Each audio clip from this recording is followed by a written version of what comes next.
22 तारीख का दिन भी आपके लिए कल्याणकारी दिखाई देता है। मंगलवार का अवसर है, नवमी तिथि विद्यमान है और इस दिन ग्रह नक्षत्रों के दृष्टिकोण से वही योग अभी बना हुआ है। नुकसान का बहुत ज्यादा योग नहीं बना, लेकिन चतुर्ग्रही योग है ना, वो कहीं ना कहीं द्वंद्व उत्पन्न करता दिखाई दे रहा है।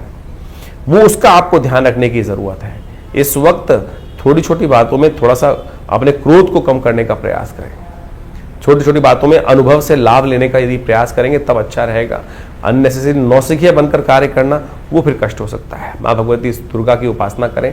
चंडी नवमी है, माँ भगवती दुर्गा का ओम आइम भीम क्लीम चामुंडाई विचे इस मंत्र का जप करें, वो आपके लिए बड़ा कल्याणकारी योग बनाएगा। चंडी की नवमी जो भगवती का सुंदर स्तवन करने का दिन माना जाता है और ऐसे में या देवी सर्वभूतेषु बुद्धि रूपेण संस्थिता नमस्तस्यै नमस्तस्यै नमस्तस्यै नमो नमः इस मंत्र का जप करना आपके लिए बड़ा शुभ योग बना के दिखाई दे रहा है।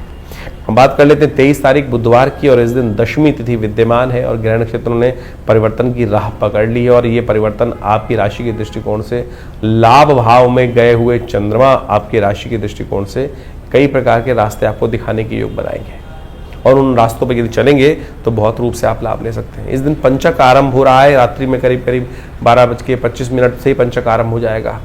तो बहुत सारे लोगों के मन में विडंबना हो जाती है कि भैया पंचक आरंभ हो जाएगा तो फिर वो बहुत सारे कार्य नहीं करने चाहिए, नई गाड़ी नहीं खरीदनी। अरे कहाँ लिखा है? वो सब जो योग बन रहे हैं वो सब पंचक केवल 5 चीज़ों के लिए निषेध होता है।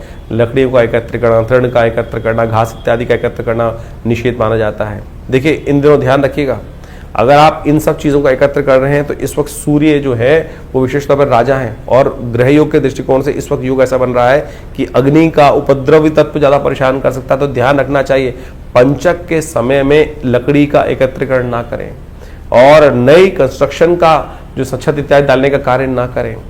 तृण इत्यादि जो आग से ज्वलनशील चीजें हैं उनका एकत्रीकरण करने में थोड़ा ध्यान रखते हुए कार्य करने की जरूरत है। वहां कहीं ना कहीं ग्रह योग इस वक्त अनिष्टकारी योग बनाते हैं, तो थोड़ा सा ऑर्गेनाइज वे में काम करने का प्रयास करेंगे, वो अच्छा रहेगा। अब एपिसोड में रिस्क लेना भारी पड़ सकता है। भद्रा का योग भी है तो नए कार्यों को आरंभ करने से बचना चाहिए। ग्रह नक्षत्र जैसा हमने कहा कि लाभ के योग है, थोड़ा साधु महात्मा संत जन जो थोड़े से है वो यदि मिल जाए तो अवश्य उनका आशीर्वाद लेने का प्रयास करें, कुछ दान पुण्य करने का प्रयास करें।